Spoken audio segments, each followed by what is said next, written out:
भाग्य में लिखा है उसे कोई टाल नहीं सका है। था मैं गांधारी तुझे श्राप देती हूँ, तेरा पूरा कुल, तेरा पूरा यदुवंश ऐसे ही नष्ट हो जाएगा। तब जो शब्द श्री कृष्ण ने कहे हैं, भगवान कृष्ण कहते माता मुझे मालूम है तेरे 100 पुत्र मरे हैं, इसलिए तेरी पीड़ा को मैं समझता हूं और तेरे श्राप को भी मैं आशीर्वाद के रूप में ग्रहण कर रहा हूं। मुझे दुख नहीं है कि तूने श्राप दे दिया मुझे, लेकिन माता एक बात कहूं, नियति को स्वयं भगवान भी नहीं बदल सकता है। मैं कृष्ण भी नियति को नहीं बदल सकता। नियति होनी थी, युद्ध होना था, उसका परिणाम ये आना था, क्योंकि कौरवों ने अपने कर्म का भुगतान किया है। जो मिलना है वो सब प्रारब्ध में लिखा है, इतना नहीं बात है, समझो। आप ऐसे हाथ रख करके बैठ जाओ तो आपको जो सुख मिलना है पूरे जीवन में वो आपको मिलता रहेगा। जैसे कोई भी नहीं चाहता दुख मिले, पर दुख मिलता है ना, कोई नहीं चाहता दुख मिले, लेकिन यथावत दुख मिलता है ना, जब जो मिलना हो प्रारब्ध में, ऐसे सुख भी मिल जाएगा। ये हुई पशुवत, ये हिसाब पशुवत है, पशुओं के साथ भी यही है। देखिए, कर्मों के फल के संदर्भ में तो मैं पहले ये कहूँगा कि जो हम कर्म करते हैं उसका फल हमें तत्काल भी मिलता है और कुछ काल बाद भी मिलता है। कुछ कर्मों का फल तत्काल मिलता है और कुछ कर्मों का फल लंबे समय तक मिलता रहता है। कर्म का फल भोगने की जो बातें होती हैं ये सब बातें ही हैं, प्रत्यक्ष में ऐसा कुछ नहीं होता। तो मेरे प्यारेओ, आपको एक बात समझनी चाहिए, आप जैसा कर्म करेंगे आपको हर हालत में उस कर्म का फल भोगना पड़ेगा। अनाभुक्तम बिना भोगे न क्षीयन्ते, क्षीण नहीं होते। जो भी कर्म किए हैं अनाभुक्तम न क्षीयन्ते, जन्म कोटि शतैरपि, चाहे 100 जन्म ले लीजिए, उसके बाद भी यदि कोई कर्म बचा है भोगने के लिए तो 100 जन्मों के बाद भी भोगना पड़ेगा। अवश्यमेव भोक्तव्यम, अवश्य ही भोगना पड़ेगा। अगर आपने अच्छा किया है तो उसका फल आपको मिलेगा ही, ये निश्चित बात है।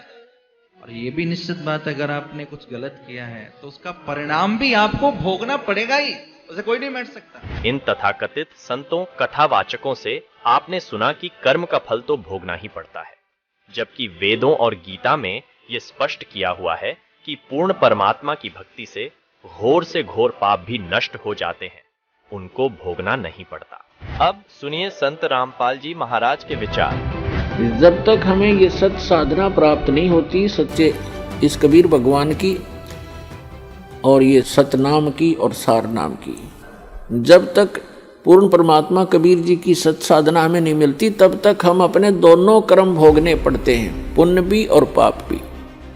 अभी तक आपने विधान सुना होगा कि जैसे कर्म करेगा वैसे फल देगा भगवान, बिल्कुल सही है। आपके जैसे कर्म पूर्व जन्म के हैं उनसे आपकी एक जीवन बन गया, किस्मत बना दी।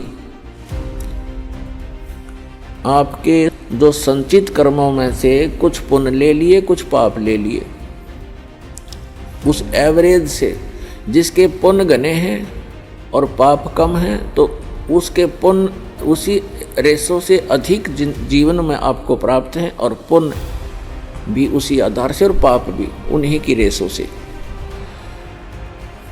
तो आप जी को दोनों भोगने पड़ेंगे। यहाँ इस प्रारब्ध बोलते हैं इसको, प्रारब्ध यानी जीवन में लिखी हुई किस्मत के जो कर्म हैं, जो संस्कार हैं किस्मत के, उनको प्रारब्ध कर्म बोलते हैं। और प्रारब्ध कर्म को कोई नहीं चेंज कर सकता, ना विष्णु जी कर सकते, ना ब्रह्मा जी कर सकते, ना शिव जी कर सकते, ना ब्रह्म कर सकता, ना परब्रह्म कर सकता। परम अक्षर ब्रह्म कर सकता है।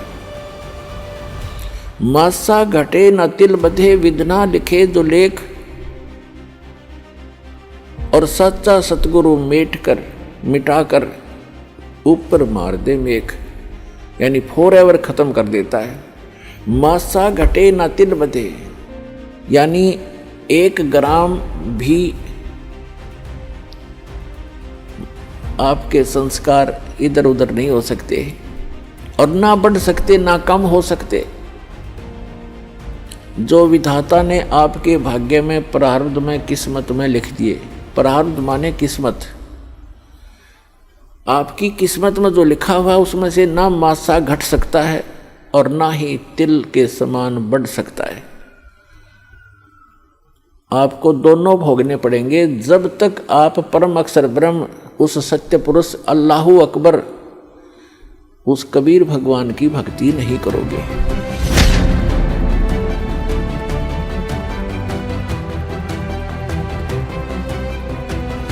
आत्माओं, वेद जो है भगवान की महिमा का एथेंटिक रिकॉर्ड है, उसमें परमात्मा की महिमा लिखी है और ये खुद मानते हैं कि जो वेद में लिखा है वो हमें स्वीकार्य है।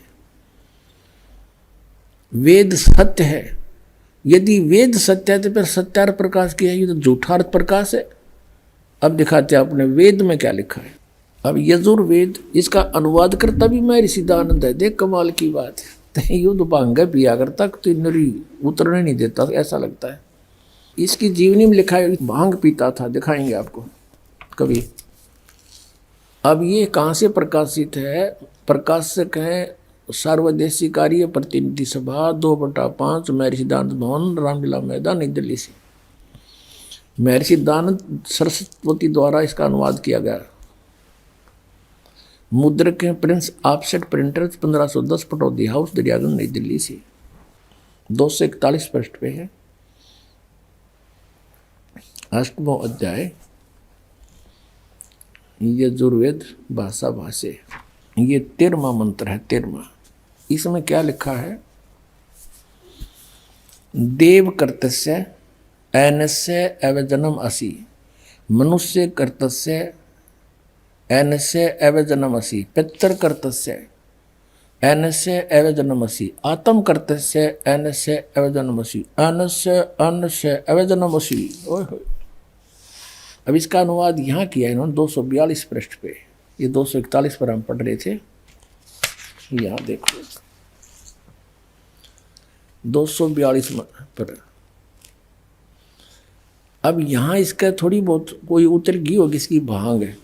इसने फिर यहाँ उलझाने की चेष्टा की है कि हे सबके उपकार करने वाले मित्र, आप दान देने वाले के ऐनस्य माने अपराध के, ऐनस्य अवजनम माने विनाश करने वाले हो, क्षमा करने वाले हो।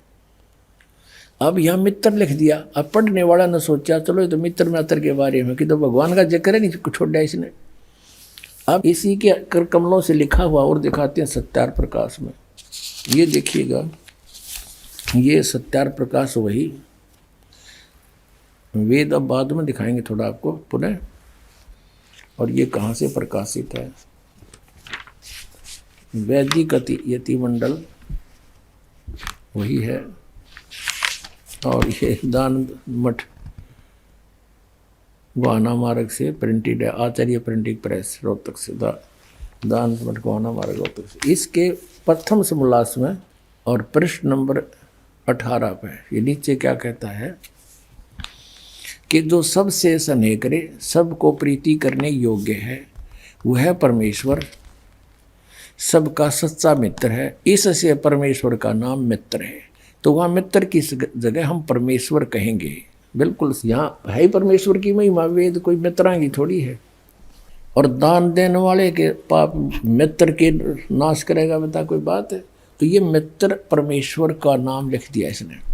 और लिख दिया इसलिए कि कोई पढ़ ना गा के देते ये ज्ञानता पता लग जाए, तो पढ़ेगा तो नहीं सोचेगा कोई मित्र के बारे में बोल रखे। एक बार हमारा जो करोथा कांड इन्होंने करवाया, इसका यही कारण था। दास ने यही जो स्टेटमेंट आज आपको बता रहा है समाचार पत्रों में निकाल दी, और आर्य समाज के आचार्यों को पता लग गया कि तुम्हारा रोजगार गया। जय दानंद की अज्ञानता का पता लग गया हमारे दानंद के अनुयायियों को। ये सारे भागेंगे यहाँ से, तुम्हें फिर चंदा मिला को नहीं। तो हमने ये न्यू का न्यू लिखा था, फोटो स्टेट तो नहीं किया था, ऐसे लिख के भेजा था कि ये ऐसे बोलता है सत्यार्थ प्रकाश में, और ये यजुर्वेद में ऐसे लिखा है। तो इन्होंने जवाब दिया फिर उसका पेपर में, समाचार पत्र में, कि रामपाल तो संस्कृत ना जानता, यो के जाने वेदों के बारे में। वो तो दयानंद जी तो महर्षि थे, उन्होंने समाधि लाला के वेदों के अर्थ निकाले हैं, और वहाँ पर मित्र शब्द लिखा है, परमेश्वर के बारे में नहीं लिखा है। अब आम आदमी इतना प्रभावित है नकली ऋषियों से कि वो सच्चे हैं और अन्य व्यक्ति कुछ भी कहता रहो वो सही लिख कर गए होंगे। इसलिए परमात्मा ने दया करी इस प्रोजेक्टर की, और ताकि आप स्वयं देख सकें। अब यहाँ मित्र का अर्थ परमेश्वर है इन्हीं के शब्दों में। अब पढ़ेंगे, देखो अब हम यजुर्वेद पर आ गए हैं, सत्यार प्रकाश रख दिया है। अब इसके हम 8वें अध्याय के वही 13वां मंत्र पढ़ रहे हैं। हे सब के उपकार करने वाले मित्र यानी परमेश्वर, आप देव कर्तस्य दान देने वाले के, एनस्य माने अपराध के, पाप के, एनस्य माने अपराध कहो चाहे पाप को, इसी के शब्दों में एनस्य माने पाप के, दूर करने वाले हो, नाश करने वाले हो, छुड़वाने वाले हो, क्षमा करने वाले हो, कुछ भी बोलो इन शब्दों को। एनस्य माने पाप के, एनस्य माने अपराध कहो चाहे पाप को, नाश करने वाले हो, दान देने वाले के, और मनुष्य कर्तस्य साधारण मनुष्य के किए हुए, एनस्य माने अपराध यानी पाप के विनाश करने वाले हो, और पितृ कर्तस्य पिता के किए हुए, एनस्य माने विरोधाचरण के, नहीं पाप के ही लिखना चाहिए इसलिए। अच्छी तरह हरने वाले हो यानी दूर करने वाले हो, अपने किए हुए पाप के दूर करने वाले हो, एनस्य एनस्य अधर्म के अधर्म यानी पाप के पाप, घोर पाप के नाश करने हारे हो, विद्वान यानी जानता हुआ मैं जो कुछ भी अधर्म आचरण किया करता हूँ वह करूँ, अनजान में जो कुछ भी किया करता हूँ वह करूँ, उस सब एनस्य माने पाप के दूर करने वाले हो। युद्ध परमात्मा के तनु का है वेद ज्ञान दाता कि वो परम अक्षर ब्रह्म है, वो घोर पाप का भी नाश कर देता है, घोर पाप के, और जो कुछ भी करता हूँ या करूँ उसको भी पाप नाश कर देता है। और ये कहते हैं पाप नाश भगवान नहीं कर सकता। तो अब क्या सिद्ध हुआ कि वेद ज्ञान सच्चा है, इसको सभी मानते, और वेदों में परमात्मा की महिमा है, परमात्मा की जो गुण लिखे हैं वेदों में, और इसके विपरीत जिसका अपना अनुभव कुछ भी है वह वेद विरुद्ध है, वो झूठा है। तो कहा है कि कोटों में दे कोई नहीं रहे झूमक रहा, अरबों में कोई गर्क सुनो रहे झूमक रहा। अरबों में, जैसे एक गांव में अगर 10,000 15,000 व्यक्ति रहते हैं, उसमें 5,000 ग्रुप आओगे। थोड़े बताऊं बल्कि ज़्यादा बेसिक हो जा। जैसे किसी के बालक के कोई तकलीफ होगी, पहले तो उसकी सास कहेगी बेटी बार लीगा दर दे 100 रुपया, फिर पड़ोसन आवेगी क्या हो गया बेटी अगताईस का ऐसे ऐसे हो गया, अग भीतर लीगा दर दे 2 रुपये। एक और आवेगी इसका नजर हो रही है चौराहे पर मिट्टी ठा के फेंक दे इसके ऊपर का। चौथी आवेगी गुड़गाम वाली की बोल दे। यानी एक के ऊपर 5 मास्टर हो जाएंगे गुरु। ऐसे ऐसे हर घर में 1-1 2-2 जरूर पाओगा। कोई ब्रह्मा की पूजा बतावे, कोई विष्णु की, कोई शिव की, कोई भैरव की, कोई भूत की, ये बतानी है नरे। और कोई फिर कहे ब्रह्म पूजो वशिष्ठ ऊपर भगवान नहीं, इनकी भी गिनती नहीं। गीता जी अध्याय नंबर 7 के श्लोक नंबर 19 में कहा है कि अर्जुन बहु नाम जन्माना मनते ज्ञानवान माम प्रपते वासुदेव सर्वमिति स महात्मा सुदुर्लभ है। बहुत बहुत जन्मों के अंत के जन्म में कोई मेरी पूजा करता है, ब्रह्म तक पहुंचती है उसकी बुद्धि, ना तो अन्य देवताओं में फंसे रहते हैं। लेकिन ये बताने वाला कि वासुदेव सर्वमिति, वासुदेव यानी वो परमात्मा तत्परम, गीता जी अध्याय नंबर 18 के श्लोक नंबर 62 में कहा कि सर्वभाव से उसकी शरण में जा। कहते ऐसे बताने वाला कोई संत के वही पाप नाशक है, वही पूर्ण मोक्षदायक है, वही सारी सृष्टि का रचने वाला है। कहता ये बताने वाला साधु तो मुश्किल तो मिलेगा। तो उसी दृष्टिकोण से गरीबदास जी कह रहे हैं, कोटो मध्य कोई नहीं रह झूमक रहा, अरबों में कोई गर्क सुनो रह झूमक रहा, तत्व भेद कोई ना कहे रह झूमक रहा, ये पैसे ऊपर ना सुनो रह झूमक रहा। तो गरीबदास साहिब ने कहा था, भजन करो उस रब का जो दाता है कुल सभी का। ये है वो कुल का दाता, कबीर इज गॉड, और इसी की पूजा करो। बोलो सतगुरुदेव।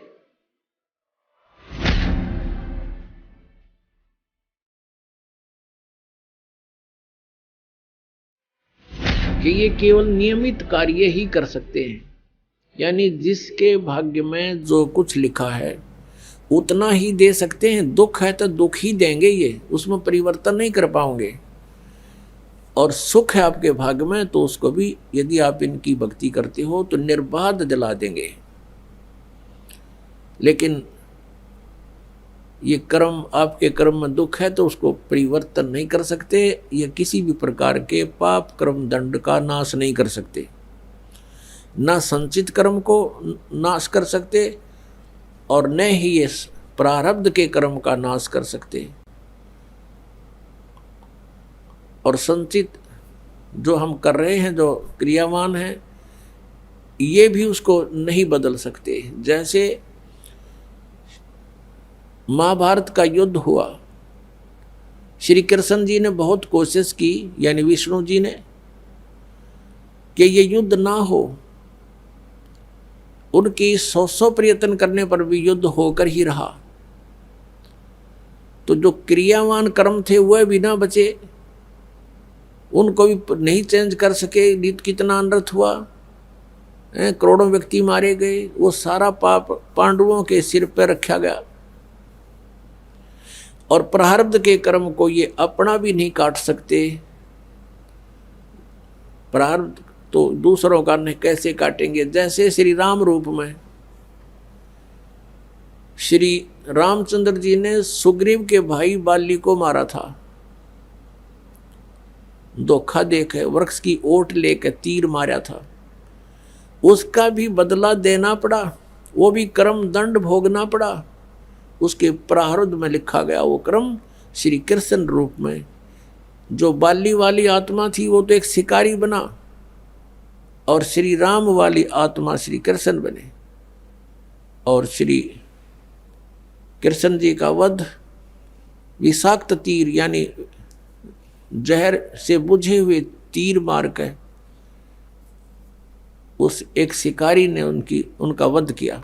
तो उनका अपना भी कर्म भोगना पड़ा उन भगवानों को, जिनकी हम गुण गाया करते थे, जिनको सर्वशक्तिमान बताया करते थे, तो वो भी सर्वशक्तिमान नहीं पाए, ये अविनाशी भी नहीं पाए, क्योंकि इनकी जन्म मृत्यु होती है। इनके पिता कौन है? इनके पिता काल रूपी ब्रह्म है। पुण्यात्माओं, सत्संग के अंदर परमात्मा की याद दिलाई जाती है, आत्मा और परमात्मा की सतिथि बताई जाती है, कौन से कर्म अच्छे हैं कौन से बुरे हैं ये याद दिलाई जाती है। और आपको जो मिशन से जुड़ता है, जो भगवान चाहता है, उसको स्ट्रिक्टली कहा जाता है कि ये पाप नहीं करोगे, ऐसा नहीं करोगे तो तुम सफल होगे, सच्चाई है ये। तो फिर वो आपके क्रियावान कर्म भी बदलवा दिए जाते हैं। जैसे कोई शराब पीता है, कोई चोरी करता है, कोई मिलावट करता है, कोई जारी करता है, कोई और बकवाद करता है, वो सब छुटवाई जाती है। वो क्रियावान कर्मों को भी चेंज कर दिया जाता है। प्रारब्ध के अंदर आपकी किस्मत में कोई जबरदस्त दुख है, उसको भी परमात्मा हल्का करके नाश कर देते हैं। परमेश्वर शरण में आने से आई टले बला, और जय मस्तिष्क में जय भाग्य में सूली होवा काटे में डर जा। यदि आपके भाग्य में कहीं मृत्यु दंड लिखा हो, कहते कांटा लाग के, मनमाने ठोकर लाग के, अंगूठा फूट कर जीवन बच जा, इतना हल्का करके परमात्मा, वो कबीर परमेश्वर आपके प्रारब्ध में लिखे हुए पाप कर्म का विनाश कर देते हैं। और संचित जो कर्म आपके वहाँ रखे हैं डिपॉजिट, उसका भी नाश कर देते हैं क्या बताते हैं परमेश्वर अपनी महिमा? आप ही बताओ आकर के। जब ही सतनाम हृदय धरो, भयो पाप को नाश, जैसे चिंगारी अग्नि की भाई पड़े पुराने घास। हमारे संचित कर्मों का ढेर लगा पड़ा है। हम आप जी को अब मिली है सत साधना, जो सच्ची साधना करनी चाहिए थी। इस सत साधना को ना करके हम जितने भी क्रियाएं करते थे वो शास्त्र विधि को त्याग कर मनमाना आचरण था, वो भगवान के विधान के विपरीत था।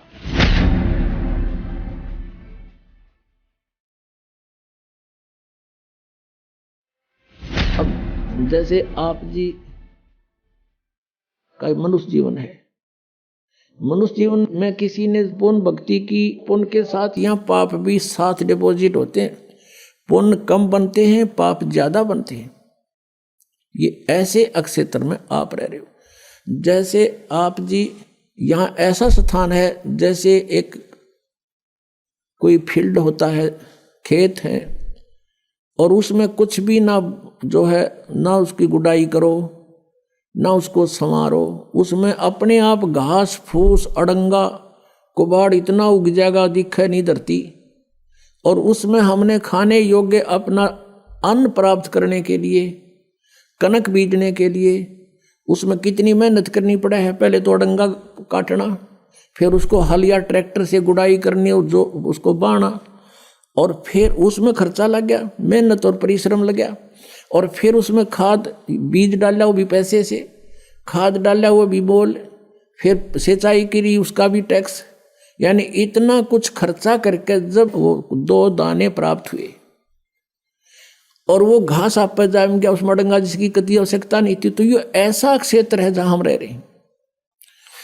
परमात्मा कहते हैं पृथ्वी ऊपर पग जो धारे और करोड़ जीव एक दिन में मारे, हरी भांति पृथ्वी के रंगा, अंत कोट जीव उड़े पतंगा, जो चौका तुम देवो नेता, सत्य ब्राह्मण की है हत्या। ब्राह्मण सेंस हत्या जो हुई, जल स्नान कर तो सोई, खान पान में दमन प्राणी, और कैसे पाओ तुम मोक्ष निशानी। कि एक तरफ तुम पुण्य कर रहे हो, इसके पैरेलल आपके पाप भी हो रहे हैं, और आप जी को दोनों का ही भोग प्राप्त होगा।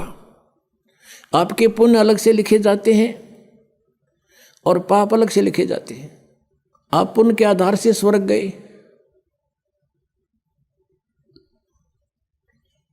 तो यहां थोड़ा कंसेप्ट क्लियर करना पड़ेगा कि जैसे आप जी एक पूर्ण परमात्मा परम अक्षर ब्रह्म को छोड़कर अन्य किसी को इष्ट बनाकर किसी भी प्रभु की, देव की पूजा करते हो, भगवान की, पुरुष की, जैसे सरपुरुष और अक्षर पुरुष। गीता जी अध्याय नंबर 15 के श्लोक 16-17 में 3 पुरुष बताए हैं कि सरपुरुष, एक अक्षर पुरुष, एक परम अक्षर पुरुष। उत्तम पुरुष तो अन्य वो परम अक्षर पुरुष है, परम अक्षर ब्रह्म है। गीता जी अध्याय नंबर 8 के श्लोक नंबर 3 में जिसके विषय में कहा गया कि वो परम अक्षर ब्रह्म है। अर्जुन ने जब गीता जी अध्याय नंबर 8 के श्लोक नंबर 1 में प्रश्न किया था, उसका उत्तर 8 के 3 में दिया।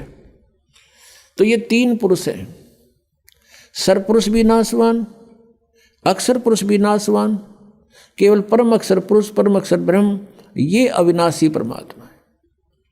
आज का जो सत्संग का विषय है, भजन करो उस सर्वदा जो दाता है कुल सबका। अब ये कंसेप्ट क्लियर करने के लिए सारा कुछ इतिहास जीवनी सुनाई जा रही है।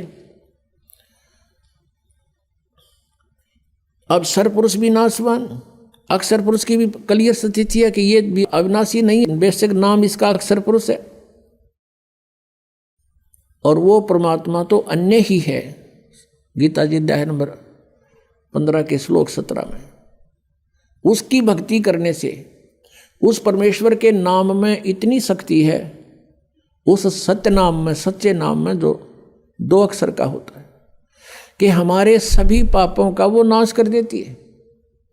और अन्य भगवान से श्री विष्णु जी, श्री ब्रह्मा जी, श्री शिव जी, और चाहे ब्रह्म सरपुरुष और अक्षर पुरुष, ब्रह्म और ये परब्रह्म कहते हैं अक्षर पुरुष को, इनकी भक्ति से पाप नाश नहीं हो सकते।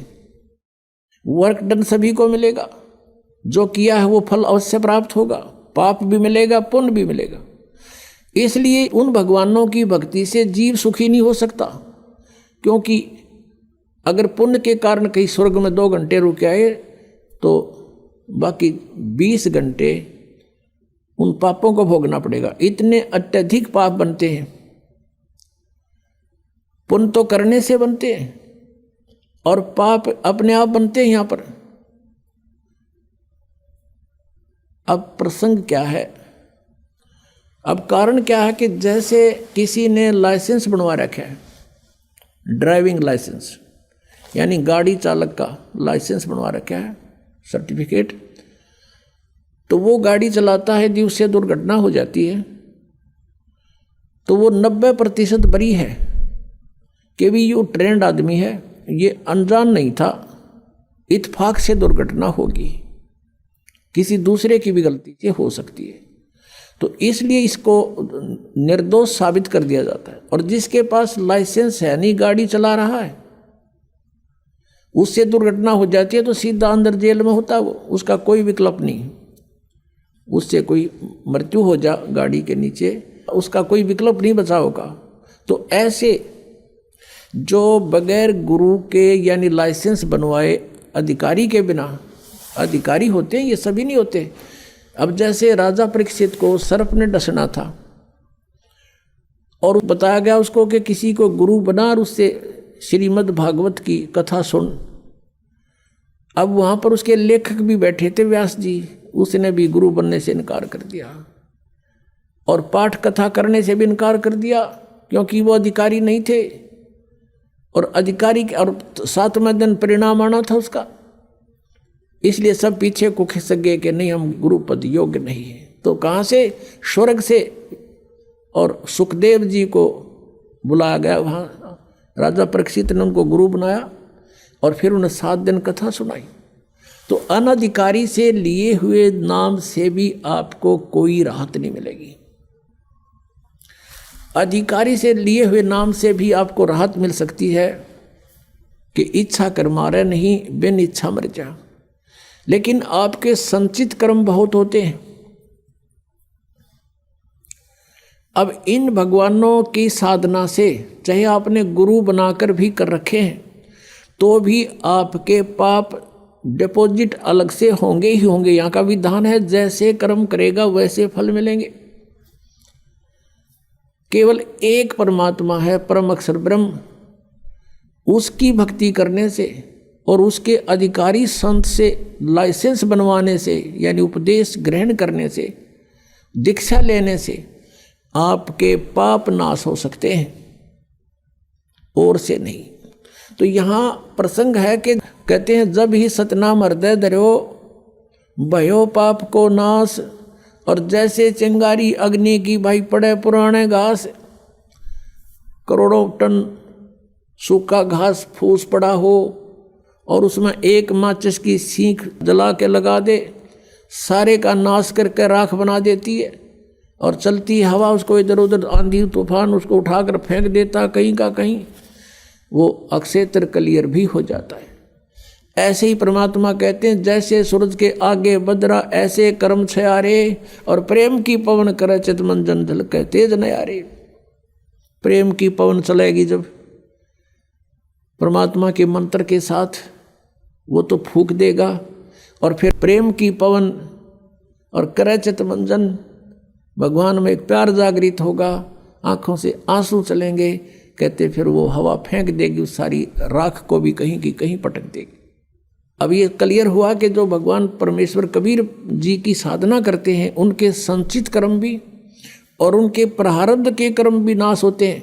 लेकिन भगवान ब्रह्मा विष्णु शिव और ब्रह्म और सरपुरुष यानी ब्रह्म और परब्रह्म, अक्षर पुरुष तक, सरपुरुष और अक्षर पुरुष, इनकी भक्ति से ना तो प्रारब्ध में कोई परिवर्तन हो सकता और न ही आपके संचित कर्म का नाश हो सकता।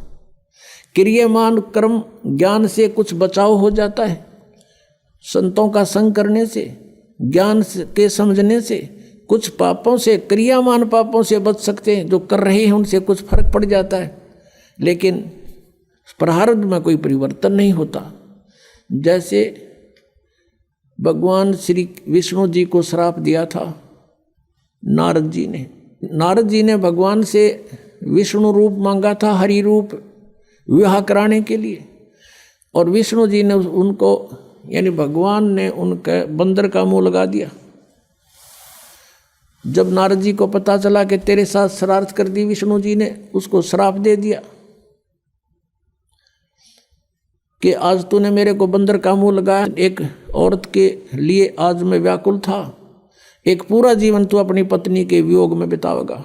उसका श्राप का फल भी भगवान विष्णु ने श्री रामचंद्र रूप में भोगना पड़ा।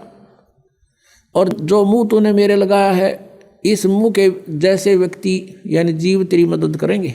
बंदरों ने उनकी मदद की। और फिर श्री रामचंद्र जी रूप में यानी विष्णु जी ने जन्म लिया। वो सारा आपने सुन लिया कि उन्होंने किस किस प्रकार वो अपना जीवन व्यतीत किया। और जैसे ये भी आपने सुन लिया कि उन्होंने बाली को मारा था, वो उनके प्रारब्ध में लिख दिया गया, तो उसका बदला भी उन्होंने भोग कर ही पूरा करना पड़ा। वो उसको नाश नहीं कर सके, अपने प्रारब्ध के पाप कर्म को भी नाश नहीं कर सके, वो भी भोगना पड़ा। अब प्रसंग चल रहा है कि हम तुम कौन राम का जपते जापम और ताते कटे ना ये तीनों तापम। अब हमारे पापों का नाश, जैसे हम प्रतिदिन गीता जी अध्याय नंबर 18 के श्लोक 25 से लेकर और 31 तक ये वर्णन किया है कि अर्जुन, जैसे सभी कर्म भले ही उनमें पाप भी हो रहे हैं, वो त्यागे नहीं जा सकते। किस प्रकार, कौन से कर्म? जैसे खाना बनाते हैं, उसमें भी जीव हिंसा होती है।